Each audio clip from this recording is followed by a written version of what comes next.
వీక్షకులకు స్వాగతం, నమస్కారం. వేల కోట్ల రూపాయల మద్యం కుంభకోణంలో A4 మిథున్ రెడ్డి ఎట్టకేలకు కోర్టులు ముందస్తు బెయిల్ నిరాకరించిన ఫలితంగా ఈరోజు సిట్కి ఆయనే విచారణకు హాజరవుతున్నాడు. ఎలాగో అరెస్ట్ చేస్తారన్న భయంతోనో లేదంటే పోలీసులు వచ్చి అరెస్ట్ చేస్తే ఉన్న పరువు కూడా పోతుందన్న తలంపుతోనో ఈరోజు ఆయనే సిట్ కార్యాలయానికి వచ్చి విచారణకు వస్తూ ఉన్నాడు. విచారణ అనంతరం అరెస్ట్ అయ్యే అవకాశం ఉందంటున్నారు.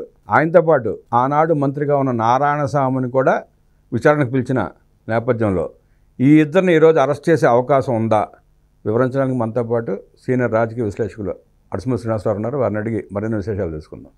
సార్ నమస్తే. నమస్కారం అండి. మిథున్ రెడ్డి అక్కడ తిరిగి ఇక్కడ తిరిగి బెయిల్ నిరాకరించడంతో ఈరోజు సిట్కి వచ్చి హాజరవుతున్నాడు కార్యాలయానికి వచ్చి. అలాగే నారాయణస్వామిని కూడా కబురు వెళ్ళింది. ఆ రోజు మంత్రి ఆయన. ఈ ఇద్దరిని ఈరోజు అరెస్ట్ చేసే అవకాశం ఉందంటారా? ఇప్పుడు ఈ మద్యం కుంభకోణం, ఈ స్కామ్ ఏదైతే ఉందో చాలా తీవ్రమైంది. అంటే ఇది 3 రకాలుగా చూడాలండి దీన్ని. అవినీతి, అరాచకం, మానవీయ కోణంలో కూడా చూడాలి. అంటే అమానుషత్వం. అవినీతి అంటే విపరీతంగా ప్రజాధనాన్ని, ప్రభుత్వ ధనాన్ని కొల్లగొట్టేయడం అవినీతి. దాంట్లో కొత్త పుంతలు తొక్కారు వీళ్ళు. అంటే ఈ దేశంలో అనేక స్కాములు జరిగినాయండి. ఏదైనా కాంట్రాక్ట్ ఇచ్చి కమిషన్ తీసుకుంటామో, లేదా క్విడ్ ప్రోకో అది నువ్వు తీసుకుని ఇది నాకు ఇవ్వమంటామో, ఇలాంటివి జరిగినాయి ఇప్పటి వరకు. లేదా లంచాలు తీసుకోవడం, ఇలాంటివి జరుగుతూ వచ్చినాయి ఇప్పటి వరకు. ఇది మొన్న ఢిల్లీలో జరిగిన స్కామ్ కూడా ఎక్సైజ్ విధానం మీద వాళ్ళకు కొంచెం లబ్ధి చేకూరేలాగా ఇచ్చారు, ఆ పాలసీ తీసుకొచ్చారన్న దాని మీద వాళ్ళకి కేసు అయింది. ఆ లబ్ధి అంతా 150 కోట్లు. అంటే ఒక 150 కోట్లు స్కామ్ అది. దానికి ఏకంగా ముఖ్యమంత్రి, ఉప ముఖ్యమంత్రి, ఇంకా రకరకాల వాళ్ళందరూ వెళ్ళిపోయారు. తెలంగాణ నుంచి కూడా విజయసాయి డల్లుడు ఇలాంటి వాళ్ళందరూ, మన మాగుంట శ్రీనివాసరెడ్డి గారి వాళ్ళు అబ్బాయి కవిత ఇలా అందరూ ఉన్నారు అందులో. పాలసీ అంటే ఈ డిస్టిలరీస్ కానీ ఈ మద్యం కంపెనీలకు కానీ లబ్ధి చేకూర్చేలాగా ఇచ్చిన పాలసీ తీసుకున్న దాని మీద అది అబ్రైబ్ ఉన్నదని చెప్పేసి వాళ్ళు కేసు పెట్టారు. ఇది ఏకంగా గుడిలో లింగాన్ని, గుడి ఆవరణని, గుడి తాలూకు ఆస్తుల్ని మింగేయడం అన్నమాట. మొత్తం కలిపి మింగేసి మొత్తం ఒకేసారి అనకొండలో అడక్కని లోపల పడేసుకున్నారు. అసలు ప్రపంచంలోనే ఇలాంటి స్కామ్ జరిగి ఉండదు. మీకు ఒక అద్భుతమైన ఆలోచన ఇది. అంటే వాళ్ళ తాలూకా నెగిటివిటీని పక్కన పెట్టండి. అంటే బ్యాడ్లో గుడ్డు వెతకాలంటే వాళ్ళ తెలివితేటలు మెచ్చుకోవాలండి. ఇందులో మీరు మన అనేక సార్లు పదే మాట్లాడాలి దీని మీద. గతంలో జగన్మోహన్ రెడ్డి వాళ్ళ నాన్న ముఖ్యమంత్రిగా ఉన్నప్పుడు నేరం చేశాడు, అవినీతి చేశాడు, అడ్డగోలుగా దోచుకున్నాడు.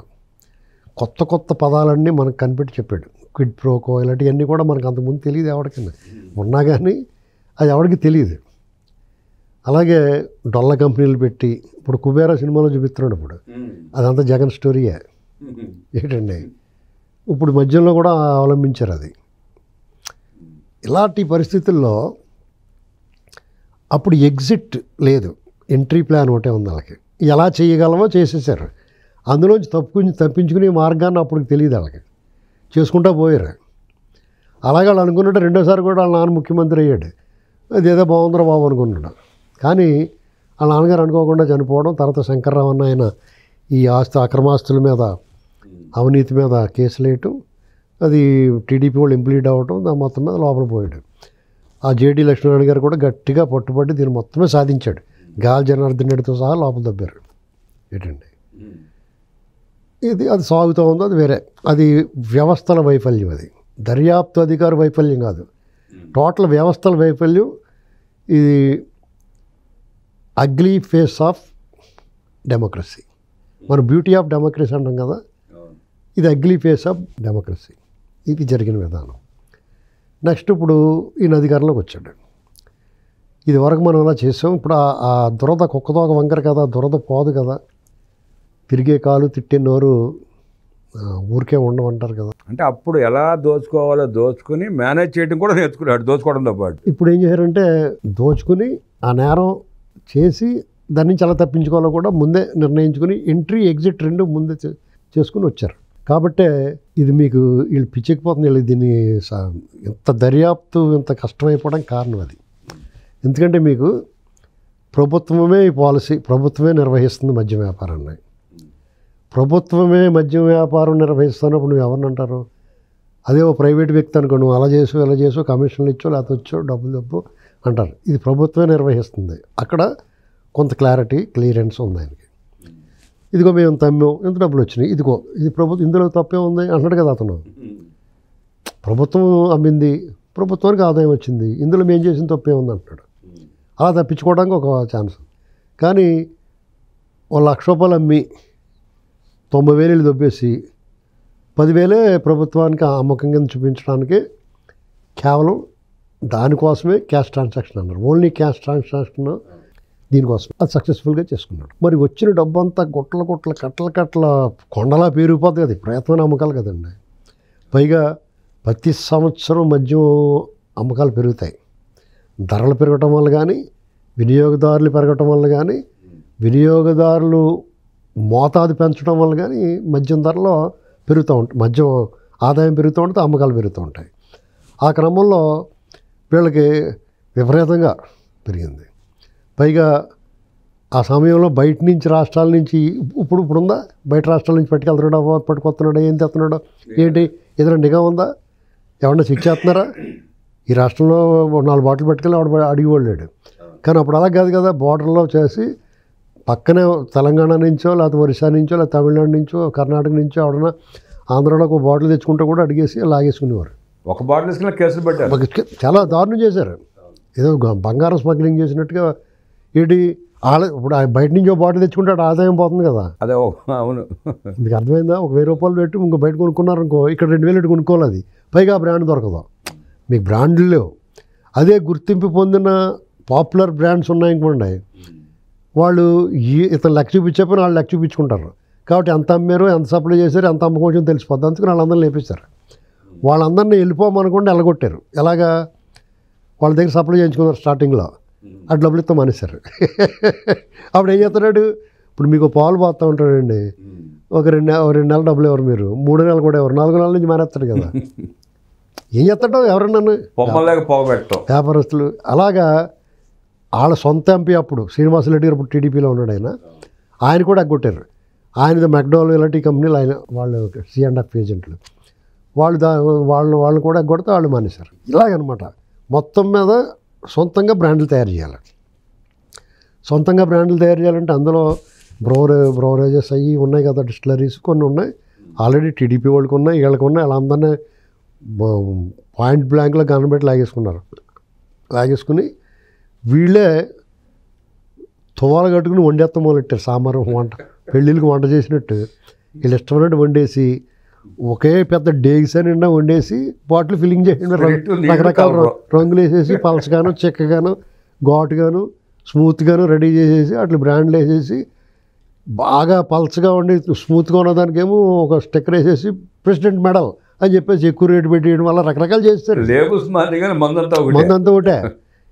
ఈ బాటిల్స్ తెప్పించుకుని ఆర్డర్ తెప్పి రకరకాల వాళ్ళు ఇష్టమండి. మీకు అప్పుడు చూడండి, ఏ బ్రాండ్ అంటే ఇప్పుడు ఆవిడ తాగినోడు ఎవరికి బ్రాండ్ గుర్తుండదు. రోజు తాగేవాళ్ళు కూడా 150 దియ్యి, 200 దియ్యి, 400 దియ్యి, 600 దియ్యి అంతే. ఏంటండి ఇలాగా లూటీ అంటారు దీన్ని, లూటీ చేశారు. పైగా ఇది పచ్చి మద్యం అంటే అది ఎక్కువ నిలవ ఉంటేనే దాని తాలూకు కొంత ఇది తగ్గుతుంది, ప్రమాదం తగ్గుద్ది. అందుకని చూడండి 25 years, 18 years, 12 years, 10 years అని ఉంటుంది బాటిల్ మీద. అలాగా ఎక్కువ నిలవున్న మద్యానికి ఎక్కువ ఖరీదు ఉంటుంది. చూడండి మీరు బాటిల్స్ మీద ఉంటుంది. మాల్ట్ విస్కీలు ఇలాంటివన్నీ ఉంటాయి. దాంతో అప్పటికప్పుడు తయారు చేసింది డేంజర్, ప్రమాదం. అంటే నాటు సారా కన్నా ప్రమాదం. నాటు సారా కూడా ఒకటికి ఆస్తే బ్రహ్మాండంగా ఉంటుంది అనేవారు. అంటే పళ్ళ హోటల్లో సాంబార్ బాగుంటుంది అంటారు చూడండి, అలాగా పళ్ళ ఎంకనగా ఆస్తే చాలా బాగుంటుంది. వాళ్ళ దగ్గర తాగుదామని తాగేవారు ఇదివరకు. ఏంటి నాటు సారా అమ్మేటప్పుడు మామూలుగా ప్రభుత్వం సారా అమ్మి ఆబ్కారీ పాటలు పెట్టి ప్రభుత్వమే సారా అమ్మిన రోజుల్లో కూడా నాటు సారా కాసేవారు. నాటు సారా అమ్ముతుంటే ఈ ప్రభుత్వ సారాయి పాడుకున్న వాళ్ళు, ఎక్సైజ్ పాడుకున్న వాళ్ళు ఏం చేసేవారంటే కాంట్రాక్టర్లో కొంతమంది మనుషులను పెట్టి నాటు సారా అదుపు చేస్తూ ఉండేవారు. ఏంటండి తర్వాత చీప్ లిక్కర్ వచ్చింది. ఇప్పుడు సారా తీసేసి చీప్ లిక్కర్ అమ్ముతున్నారు. సారా మొత్తాన్ని లేపేశారు. ఇప్పుడు ఈ జగన్మోహన్ రెడ్డికి ఎలా పెడతాం ఈ రేటుకి కొనుక్కోలేక మళ్ళీ నాటు సారాకి అలవాటు పడ్డారు. నాటు సారా తయారు చేయటం, నాటు సారా పెరిగింది. నాటు సారా పెరగటం అంటే ఏంటి? ఆ తయారు చేసేవాడు సరిగ్గా చేస్తే పర్లేదు, లేకపోతే కల్తీ అయితే వాళ్ళు పోతాడు. కల్తీ కళ్ళు, కల్తీ మద్యం వల్ల ఎంతమంది ప్రాణాలు పోతాయండి. డేంజర్ అన్నమాట, దానికి ప్రామాణికత ఉండదు. అదొకటి ప్రమాదం. 2, వైసీపీకి చెందిన నాయకులు, కార్యకర్తలు ఇలాంటి కొంత ముఠాల కింద ఏర్పడి ఈ కొత్త కొత్త బ్రాండ్లు రావటం, ఏ బ్రాండ్ ఏదో ఎవరికి అర్థం అవ్వడం వల్ల వాళ్ళు ఇంటికాడ తయారు చేసేసి వాళ్ళే బ్రాండ్ వేసి ఇలాంటి బాటిల్ పెట్టేసి వాళ్ళే అమ్మేసేవారు. మీకు ఎన్ని కుటీర పరిశ్రమకి చాలా చోట్ల పట్టుకున్నారు. అది ఇలాగా అస్తవ్యస్తం చేయటం, అనారోగ్యం పాలు చేయటం, వాళ్ళ జేబులు గొల్ల చేయటం, ఇళ్ళు గొల్ల చేయడం, ఒళ్ళు గొల్ల అయిపోవడం, ప్రభుత్వానికి రావాల్సిన ఆదాయాన్ని వాళ్ళు కొల్లగొట్టడం, ప్రజల డబ్బుని రూపాయి 10 రూపాయలకి లాగటం చాలా దారుణం చేసాడు. మరి ఈ డబ్బు అంతా వచ్చిన డబ్బుని ఏం చేయాలి? ఈ డబ్బు అంతా పోగొట్టే చోట రకరకాల మార్గాలు, బంగారం కొన్నారు, సినిమాలు తీశారు, వేరే దేశాల్లో షాపులు పెట్టారు, వ్యాపారాలు పెట్టారు, ఐరన్ ఫ్యాక్టరీలో, స్టీల్ ఫ్యాక్టరీలో రకరకాల విన్యాసాలు చేశారు. ఎంత చేసినా తరుగుద్దండి, ఎంత డబ్బు అది. పైగా దాన్ని తరలించడం సమస్య. నేను ఎప్పుడు చెప్తా ఉండేవాడిని, ఏదో అపార్ట్మెంట్లో దాసిపురం 1, 2 కాదండి, చాలా చోట్ల దాచి ఉంటారు వీళ్ళు. అందులో ఆ లింక్ కట్ అయిపోయిందని కూడా మధ్యలో ఒకటి పోయడానికో మీకు అది ఎవడో ఒకటి దొరుకుతుంది మిఠాయి కింద. నీకు అదే చూపించాడు కుబేర్లో. నేను ఆత్మను చెప్తూ ఉండేవాడిని, ఇప్పుడు అపార్ట్మెంట్లో దాత్ర ఆ లింక్ కట్ అయిపోయింది అనుకోండి, ఎక్కడున్నా తెలియదు వాళ్ళకి. ఇలాగా మీకు ఈ క్రమంలో దీంట్లో పాలు పంచుకున్న వాళ్ళందరినీ తల ప్రాణం తోకొచ్చి మొత్తమే పెట్టేశారు. మీకు నేరస్తుడు ఎక్కడో చోట చిన్న తప్పు చేస్తాడు, అది చాలు ఆ లింక్ మొత్తం కదిలిపోద్దండి. అలాగా ఆ క్రమంలో అందరూ దొరికారు వరుస పెట్టి. మ్యాటర్ మిథున్ రెడ్డి దాకా వచ్చింది. ఇప్పుడు చెవిరెడ్డి, మిథున్ రెడ్డి, ఈ బ్యాచ్ అందరూ వాళ్ళ ఇళ్ళకాడే మకాము మీటింగ్లో విజయసాయిరెడ్డి గారు చెప్పాడు. ఆయన సగం కోట్లు ఇప్పాను అన్నాడు, పూర్తి కోట్లు ఇప్పేస్తాను అన్నాడు. మరి రేపు మాపు వస్తాడమో చూడాలి. ఇది అంతిమ లబ్ధిదారు ఎవడనేటువంటిది వాళ్ళకి తెలుసు, మీకు తెలుసు, నాకు తెలుసు, దర్యాప్తు బృందానికి తెలుసు, ప్రజలందరికీ తెలుసు. ఇక ఈ దర్యాప్తు జగన్ దాకా వెళ్తుందా వెళ్ళదా అని లాటరీ వేసుకుంటున్నారు. ముష్టోళ్ళు కూడా బీడీలు పందాలు వేసుకుంటున్నారు. ఇది బెట్టింగ్ నడుస్తుంది. ఎందుకంటే అంత దౌర్భాగ్యంలో ఉన్నాం మనం. పందాలు వేసుకుంటాం ఏంటి? వెంటనే ముందు లోపల వేసేసి తర్వాత చేయాలి. ఇదంతా డిమాండ్ చేయాలి. అతను లోపల వేసి మిగతా కార్యక్రమం చేయాలి. ఎందుకంటే డైరెక్ట్ అదే చంద్రబాబు నాయుడు గారి ప్లేస్లో జగన్ ఉంటే ఊరుకుంటాడు ఎలాగా? అది ఇప్పుడు ఇన్ని రోజులండి దాని గురించి మాట్లాడే వాళ్ళు అలా లోపల వేసేద్దుడు. ముందు లోపలేసి తర్వాత విచారణ. కాబట్టి ఈ ప్రభుత్వం తన విశ్వసనీయతను నిరూపించుకోవాలంటే ముందు అర్జెంటుగా జగన్మోహన్ రెడ్డి లోపలేసాడు. మిథున్ రెడ్డిని ఎలాగే వేస్తారో లేదో వేస్తారులేండి. కోర్టుల నుంచి కూడా అతనికి ఏమీ ఛాన్స్ లేనప్పుడు ఏం చేస్తారు?